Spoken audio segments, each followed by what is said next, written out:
Hi all, അസ്സലാമു അലൈക്കും. Welcome back to Silna's kitchen. ഇന്നത്തെ റെസിപ്പി വെറൈറ്റി ടേസ്റ്റി ആയിട്ടുള്ള ഒരു അടിപൊളി ബ്രേക്ക്ഫാസ്റ്റിൻ്റെ റെസിപ്പിയാണ്. എത്ര കഴിച്ചാലും മതി വരാത്ത ഏത് കറികളുടെ കൂടെ വേണമെങ്കിലും കഴിക്കാൻ പറ്റുന്ന നല്ല കിഡിലൻ ടേസ്റ്റി ആയിട്ടുള്ള ഒരു അടിപൊളി ബ്രേക്ക്ഫാസ്റ്റ് ആണ്. നല്ല പഞ്ഞു പോലെ സോഫ്റ്റ് ആയിട്ടിരിക്കുന്ന ഒരു പലഹാരമാണ്. അതുകൊണ്ട് തന്നെ വീഡിയോ സ്കിപ്പ് ചെയ്യാതെ മുഴുവനായിട്ടൊന്ന് കണ്ടു നോക്കണേ. റെസിപ്പിയിലോട്ട് കടക്കുന്നതിന് മുമ്പായി സിൽനാസ് കിച്ചൺ ചാനൽ ആദ്യമായിട്ട് കാണുന്നവരാണെങ്കിൽ പ്ലീസ് ഒന്ന് സബ്സ്ക്രൈബ് ചെയ്തേക്കണേ. ഒപ്പം തന്നെ ഈ വീഡിയോസ് നിങ്ങൾക്ക് ഇഷ്ടപ്പെടുകയാണെങ്കിൽ ഒരു ലൈക്ക് ചെയ്ത് ഷെയർ ചെയ്ത് സപ്പോർട്ട് ചെയ്യാനും മറക്കരുത്. ഇനി നമുക്ക് ഇതെങ്ങനെയാണ് തയ്യാറാക്കുന്നതെന്ന് നോക്കാം. ഇതിനായിട്ട് ആദ്യം തന്നെ സ്റ്റവിലേക്ക് ഒരു പാൻ വെച്ച് കൊടുത്ത് ഫ്ലെയിം ഓൺ ആക്കി കൊടുത്തിട്ടുണ്ട്. ഇതിലേക്ക് കുറച്ച് ഓയിൽ ഒഴിച്ചു കൊടുത്തതിന് ശേഷം ഓയിൽ നന്നായിട്ടൊന്ന് ചൂടായിട്ട് വരുമ്പോൾ വെളുത്തുള്ളി ഇഞ്ചി ചതച്ചതാണ് 1 സ്പൂൺ അളവിൽ ഇട്ട് കൊടുത്തിട്ടുള്ളത്. ഈ വെളുത്തുള്ളി ഇഞ്ചി ആദ്യം ഇട്ട് കൊടുത്തത് ഈ എണ്ണയിൽ കിടന്ന് ഒന്ന് മൂത്ത് വരുമ്പോൾ നല്ലൊരു മണമൊക്കെ ആകുമ്പോൾ ഈ പലഹാരത്തിനും ഒരു പ്രത്യേക മണവും ടേസ്റ്റൊക്കെ ആയിരിക്കും. എണ്ണയിൽ ഇപ്പോൾ ഇത് നല്ലപോലെ മൂത്ത് വന്നിട്ടുണ്ട്. ഈ ഒരു സമയത്ത് നമുക്ക് ചെറുതായിട്ട് കട്ട് ചെയ്തെടുത്തിട്ടുള്ള ഒരു സബോള ഇട്ട് കൊടുക്കാം. ഒരു സബോള എന്ന് പറയുമ്പോൾ വളരെ ചെറിയൊരു സബോളയാണ് എടുത്തിട്ടുള്ളത്. ഇനി ചെറിയ ഉള്ളിയിൽ ചെയ്തെടുക്കണമെന്നുള്ളവർക്ക് അങ്ങനെ ചെയ്തെടുക്കാം, കുഴപ്പമൊന്നുമില്ല. ഇനി ഒരു ഉരുളക്കിഴങ്ങിൻ്റെ പകുതി ഭാഗം ഗ്രേറ്റ് ചെയ്തെടുത്തിട്ട് അതും ഇട്ട് കൊടുത്തിട്ടുണ്ട്. അതിൻ്റെ കൂടെ തന്നെ ഒരു 3 ഉണക്കമുളക് കട്ട് ചെയ്തതും കുറച്ച് കറിവേപ്പില കട്ട് ചെയ്തതും കൂടി ഇട്ട് കൊടുത്തിട്ട് ഇതുപോലെ നന്നായിട്ടൊന്ന് ഇളക്കി കൊടുക്കാം. മല്ലിയിലയുടെ ഫ്ലേവർ ഇഷ്ടമുള്ളവർക്ക് അതുകൂടി ഇട്ട് കൊടുക്കാവുന്നതാണ്.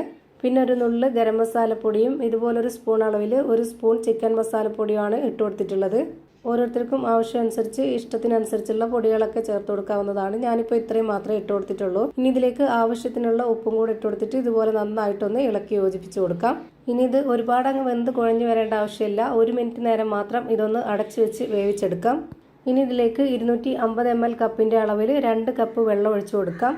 ഈ വെള്ളം നന്നായിട്ടൊന്ന് തിളച്ച് വരണം. അതുവരേക്കും നമുക്കിതൊന്ന് ഇളക്കി കൊടുത്തതിന് ശേഷം അടച്ചു വെച്ച് കൊടുക്കാം. ആദ്യം തന്നെ ഞാൻ ഇതിലേക്ക് ഉപ്പിട്ട് കൊടുത്തിട്ടുണ്ട്, അതുകൊണ്ട് ഇനി ഉപ്പിൻ്റെ ആവശ്യം വരുന്നില്ല. ഇപ്പോൾ ഈ ഒരു വെള്ളം നല്ല പോലെ തിളച്ച് വന്നിട്ടുണ്ട്. ഇനി നമുക്കിതിൻ്റെ ഫ്ലെയിം ലോ ഫ്ലെയിം ആക്കി വെക്കണം. ഇനി ഇതിലേക്ക് ഇട്ട് കൊടുക്കുന്നത് റവയാണ്. വറുത്ത റവയാണ് ഞാൻ എടുത്തിട്ടുള്ളത്. വറുത്ത റവ തന്നെ എടുക്കാൻ വേണ്ടി നോക്കുക, എന്നാലാണ് നല്ല പെർഫെക്റ്റ് ആയിട്ടും നല്ല ടേസ്റ്റി ആയിട്ടും കിട്ടുള്ളൂ. റവ എടുത്തിട്ടുള്ളത് 250 ml കപ്പിൻ്റെ അളവിൽ 1 കപ്പ് റവയാണ്. ആദ്യം പകുതി ഇട്ട് കൊടുത്തതിന് ശേഷം ഇതുപോലെ നന്നായിട്ട് ഇളക്കി കൊടുക്കാം. എന്നിട്ട് ബാക്കിയുള്ള റവ കൂടെ ഇട്ട് കൊടുക്കണം. എന്നിട്ട് അതും കൂടി നന്നായിട്ടൊന്ന് ഇളക്കി കൊടുക്കാം. ഈ റവ ഒന്ന് വേവിച്ചെടുക്കണം. അതുവരേക്കും നമ്മൾ ലോ ഫ്ലെയിമിൽ തന്നെ ഇട്ട് കൊടുത്തിട്ട് ഇതുപോലെ നന്നായി ഇളക്കി കൊടുക്കുക. റവ ഒട്ടും തന്നെ കട്ടയാവാതെ നല്ല രീതിയിൽ ഇളക്കി കൊടുക്കണം. നമ്മളിത് ഇളക്കി കൊടുക്കുന്നതിനോടൊപ്പം തന്നെ ഈ ഒരു റവ നല്ലപോലെ വെന്ത് കിട്ടുകയും ചെയ്യും. ഇപ്പോൾ ഇതാ കറക്റ്റ് പരുവത്തിന് കിട്ടിയിട്ടുണ്ട്. ഇത് കാണുമ്പോൾ തന്നെ നിങ്ങൾക്ക് മനസ്സിലായിട്ടുണ്ടാവും നല്ല സ്മൂത്ത് ആയിട്ടാണ് ഇരിക്കുന്നത്. ഇനി നമുക്കിതിൻ്റെ ഫ്ലെയിം ഓഫ് ചെയ്ത് കൊടുക്കാം.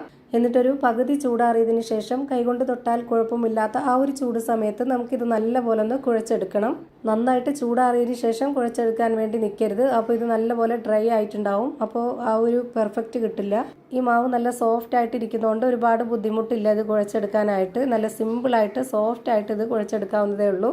ഞാനിപ്പോൾ ഇതാ ഇതുപോലെ നന്നായിട്ട് കുഴച്ചെടുത്തിട്ടുണ്ട്.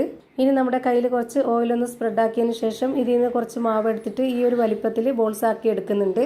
പെട്ടെന്ന് ചെയ്തെടുക്കാം, ഭയങ്കര സിമ്പിളാണ്. ഞാനിപ്പോൾ ഇതാ ഒരെണ്ണം കൂടെ ഇതുപോലെ കാണിക്കുന്നുണ്ട്. ഇതേപോലെ എല്ലാം ചെയ്ത് വെച്ചിട്ടുണ്ട്. കുറച്ച് വലിപ്പത്തിൽ ഈ ഒരു വലിപ്പത്തിൽ തന്നെ ചെയ്തെടുക്കാൻ വേണ്ടി നോക്കുക. ഇനി ഇതെല്ലാം ഒന്ന് പരത്തിയെടുക്കണം. അതിനായിട്ട് ഞാനിവിടെ ഒരു ബോർഡ് എടുത്തിട്ട് അതിലേക്ക് കുറച്ച് പൊടി ഇട്ട് കൊടുക്കുന്നുണ്ട്. അരിപ്പൊടിയാണ് ഇട്ട് കൊടുത്തിട്ടുള്ളത്. ഇനി അതിൽ നിന്ന് ഒരു ബോൾസ് എടുത്ത് ഇതിലേക്ക് വെച്ച് കൊടുത്തതിന് ശേഷം അതിന് മുകളിലേക്ക് കൂടി കുറച്ച് അരിപ്പൊടി ഇട്ട് കൊടുക്കാം.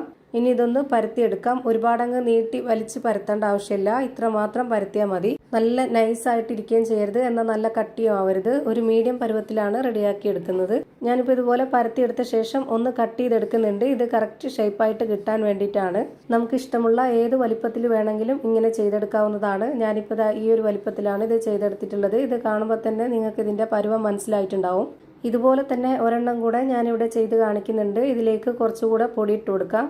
അരിപ്പൊടി വറുത്തതോ വറുക്കാത്തതോ ഏതായിരുന്നാലും കുഴപ്പമൊന്നുമില്ല. അതിലേക്ക് ഇതുപോലൊരു ബോൾസ് വെച്ച് കൊടുത്തതിന് ശേഷം ആ ഒരു മാവിൻ്റെ മുകളിലേക്ക് കൂടി കുറച്ച് അരിപ്പൊടി ഇട്ട് കൊടുത്തിട്ട് ഇതുപോലെ ഒന്ന് പരത്തിയെടുക്കാം. പരത്തിയെടുത്ത മാവിനെ വക്കുള്ള ഒരു പാത്രം വെച്ചിട്ട് ഇതുപോലെ ഒന്ന് കട്ട് ചെയ്തെടുക്കാവുന്നതാണ്. ഇത് കട്ട് ചെയ്തെടുത്തതിന് ശേഷമുള്ള ആ ഒരു മാവ് വെച്ചിട്ട് വീണ്ടും എല്ലാം കൂടെ ഒന്നിച്ച് പരത്തിയെടുക്കാവുന്നതാണ്. ഞാനിപ്പോൾ ഇവിടെ എല്ലാം ഇതുപോലെ ചെയ്ത് വെച്ചിട്ടുണ്ട്. ഇനി ഇതെല്ലാം ഒരു പാനിലിട്ട് ചുട്ടെടുക്കാവുന്നതാണ്. അതിന് വേണ്ടിയിട്ട് ഞാനിവിടെ സ്റ്റവിലേക്ക് ഫ്ലെയിം ഓൺ ആക്കി കൊടുത്ത് ഒരു പാൻ വെച്ച് കൊടുത്തിട്ടുണ്ട്. ഇതിലേക്ക് ആദ്യം തന്നെ ഇതുപോലെ കുറച്ച് ഓയിലൊന്ന് സ്പ്രെഡാക്കിയതിന് ശേഷം ഇതിൽ നിന്ന് ഒരു മാവ് എടുത്തിട്ട് കൊടുക്കുന്നുണ്ട്. ഇനി ഇത് തിരിച്ചു മറിച്ചൊക്കെ ഇട്ട് കൊടുത്തിട്ട് നന്നായിട്ടൊന്ന് ചുട്ടെടുക്കാം. ഞാനിവിടെ ഇതിന് മുകളിലേക്കായിട്ട് കുറച്ച് ഓയിലൊന്ന് ഒഴിച്ചു കൊടുക്കുന്നുണ്ട്. ഓയിൽ ഇതുപോലെ ഒഴിച്ചു കൊടുത്ത് ചുട്ടെടുക്കണമെന്ന് ഒരു നിർബന്ധവും ഇല്ല. ഇതാവുമ്പോൾ പ്രത്യേക ഒരു ടേസ്റ്റ് ഉണ്ടാവും, എണ്ണയുടെ ആ ഒരു ടേസ്റ്റൊക്കെ വരുമ്പോൾ. ഈ ഒരു എണ്ണയും ഓയിലൊന്നും യൂസ് ചെയ്യാതെ തന്നെ ഇത് ചുട്ടെടുക്കുമ്പോഴും നല്ല ടേസ്റ്റാണ്. ഓയിൽ ഒഴിച്ചു കൊടുക്കുമ്പോൾ ഒരുപാടങ്ങ് ഓയിൽ ഒഴിച്ചു കൊടുക്കാതെ വളരെ കുറച്ച് മാത്രം തിരിച്ചും മറിച്ചും ഓയിൽ ഒഴിച്ചു കൊടുത്തിട്ട് ഇതുപോലെ ചുട്ടെടുക്കാവുന്നതാണ്. ഇങ്ങനെ ആകുമ്പോൾ ഒരു പ്രത്യേക മണവും ഒരു പ്രത്യേക ടേസ്റ്റും ഒക്കെയാണ്. നമുക്ക് ഏത് കറികളുടെ കൂടെ വേണമെങ്കിലും കഴിക്കാം. ഇനി ഒരു കറികളും ഇല്ലെങ്കിൽ വെറുതെ കഴിക്കാനും നല്ല ടേസ്റ്റാണ്. ഇതേപോലെ തന്നെ എല്ലാം ചുട്ടെടുത്ത് ഒരു പാത്രത്തിലേക്ക് മാറ്റിയിട്ടുണ്ട്. നല്ല ടേസ്റ്റി ആയിട്ടുള്ള ഒരു അടിപൊളി വെറൈറ്റി പലഹാരം റെഡിയായി കിട്ടി. നല്ല സോഫ്റ്റ് ആയിട്ടാണ് ഇതിരിക്കുന്നത്. ഇതൊന്ന് ഞാൻ പൊട്ടിച്ച് കാണിച്ചു തരാം. അപ്പോൾ ഇത്രയേ ഉള്ളൂ ഇന്നത്തെ വീഡിയോ ഇഷ്ടമായാൽ ലൈക്ക് ചെയ്യാനും കമൻറ്റ് ചെയ്യാനും ഷെയർ ചെയ്യാനും മറക്കരുത്. അതുപോലെ തന്നെ ഞാനിടുന്ന പുതിയ വീഡിയോസ് നോട്ടിഫിക്കേഷനായിട്ട് കിട്ടുന്നതിന് വേണ്ടി സബ്സ്ക്രൈബ് ചെയ്ത് ബെല്ലൈക്കൺ അമർത്തി അതിൽ ഓൾ എന്ന ഓപ്ഷൻ എനേബിൾ ചെയ്ത് കൊടുക്കാനും മറക്കരുത്. പുതിയൊരു വീഡിയോയുമായി വീണ്ടും വരും. Thank you for watching.